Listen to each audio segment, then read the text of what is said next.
NEET UG paper leak मामले में CBI की कार्रवाई लगातार जारी है। अब कथित तौर पर सॉल्वर गैंग से जुड़े होने के आरोप में रांची आरआईएमएस प्रथम वर्ष की छात्रा को सीबीआई ने हिरासत में लिया है। आरआईएमएस के सूत्रों का ये कहना है कि उसे पूछताछ के लिए हिरासत में लिया गया है। सीबीआई ने छात्रा के इलेक्ट्रॉनिक गैजेट्स और फोन जब्त कर लिए हैं। एजेंसी इस बात की जांच कर रही है कि उसने सॉल्व आंसर फॉरवर्ड किए थे या फिर नहीं। माना यह जा रहा है कि पहले गिरफ्तार किए जा चुके लोगों से मिले सुरागों के आधार पर सीबीआई ने यह कार्यवाही की है। पेपर लीक कांड में रॉकी अब तक का सबसे बड़ा राजदार साबित हुआ है। रॉकी ने सीबीआई के सामने पेपर सॉल्व करने वाले एमबीबीएस छात्रों का राज उगला, जिसके बाद पटना एआईआईएमएस के 4 मेडिकल स्टूडेंट्स की गिरफ्तारी हुई। अब सीबीआई ने रांची आरआईएमएस की एक मेडिकल छात्रा को हिरासत में लिया है। रॉकी के लिए सॉल्वर्स का जुगाड़ करने में सुरेंद्र नाम के एक शख्स ने भी अहम भूमिका निभाई है। वहीं सीबीआई ने सुरेंद्र को भी गिरफ्तार कर लिया है और उससे भी 4 मेडिकल स्टूडेंट्स के साथ रिमांड पर लिया है। सुरेंद्र ने ही लीक किया हुआ पेपर सॉल्व करने के लिए मेडिकल स्टूडेंट्स को राजी किया था। इसके साथ ही बताते चलें कि सीबीआई सूत्रों से मिली जानकारी के मुताबिक पटना एआईआईएमएस के 4 छात्रों के सामने सीबीआई के नीट परीक्षा में आए कुछ सवाल सॉल्व करने को दिए गए थे, जिसे कि उन्होंने हल कर दिया। शुरुआती पूछताछ के बाद ही इन सभी ने अपनी संलिप्तता स्वीकार कर ली कि उन्होंने किस तरीके से इस पूरे मामले को अंजाम दिया।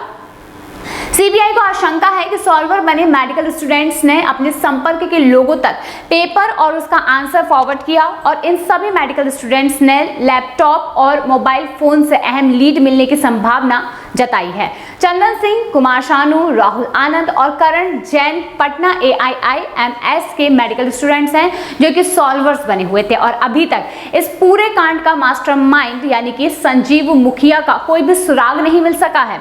उससे जुड़े तमाम लोगों को गिरफ्तार भी कर लिया गया है और उसके कई ठिकानों पर भी रेड मारी गई है ताकि जल्द से जल्द पता चल सके।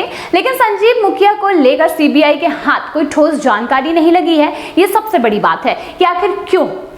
नीट परीक्षा पेपर लीक विवाद में आज सुप्रीम कोर्ट में काफी ज्यादा अहम सुनवाई चल रही है। Chief justice Dhananjaya Yashwant Chandrachud, justice JB Pardiwala और जस्टिस मनोज मिश्रा की बेंच आज 40 से अधिक याचिकाओं पर सुनवाई कर रही है। इन याचिकाओं में परीक्षा रद्द करना, दोबारा परीक्षा कराना और नीट यूजी 2024 के संचालन में कथित गड़बड़ियों की जांच करना शामिल है, जिसे पूरी तरीके से किया जाएगा। सुनवाई के दौरान मुख्य न्यायाधीश ने पेपर लीक मामले में एनटीए और याचिकाकर्ताओं से कई सवाल भी किए और अपनी बात भी रखी कि सीजेआई ने यह कहा है कि मामले में जल्दबाजी की जरूरत है और इसके साथ ही पूरे देश में छात्र इस मामले में फैसले का इंतजार कर रहे हैं।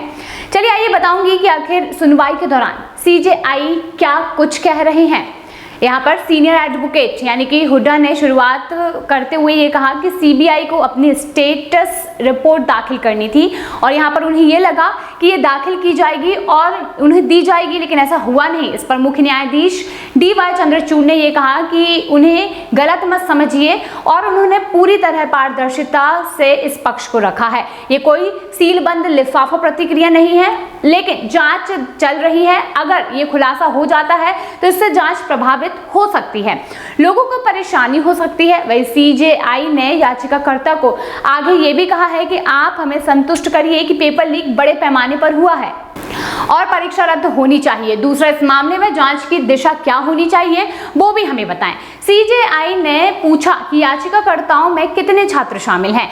एनटीए ने यह कहा कि 1,08,000 के दायरे में न आने वाले 131 छात्र दोबारा परीक्षा चाहते हैं, जबकि 1,08,000 के दायरे में आने वाले 254 छात्र दोबारा परीक्षा का विरोध कर रहे हैं। इस पर सीनियर वकील ने यह कहा है कि 1,08,000 के दायरे में आने वाले कुछ छात्र भी न्यायालय के समक्ष हैं क्योंकि वे सरकारी सीटें चाहते हैं। वहीं सीजेआई ने आगे पूछा कि इस मामले में सबसे कम अंक पाने वाले छात्र जो कि सुप्रीम कोर्ट में याचिका करता है उसके मार्क्स कितने हैं।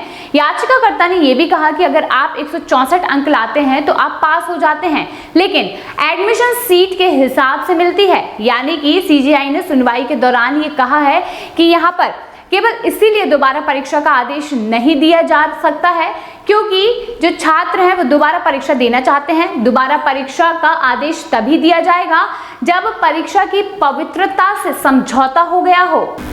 यदि आप वैचारिक रूप से यह स्थापित करते भी हैं कि दागी और बेदाग के बीच अलगाव संभव नहीं है तो पूरी परीक्षा को रद्द करना होगा।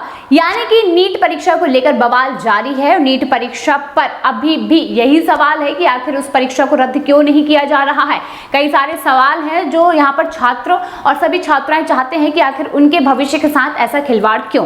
तो दोस्तों, अभी नीट परीक्षा को लेकर आपके क्या कुछ सवाल है, कमेंट सेक्शन में जरूर बताइए।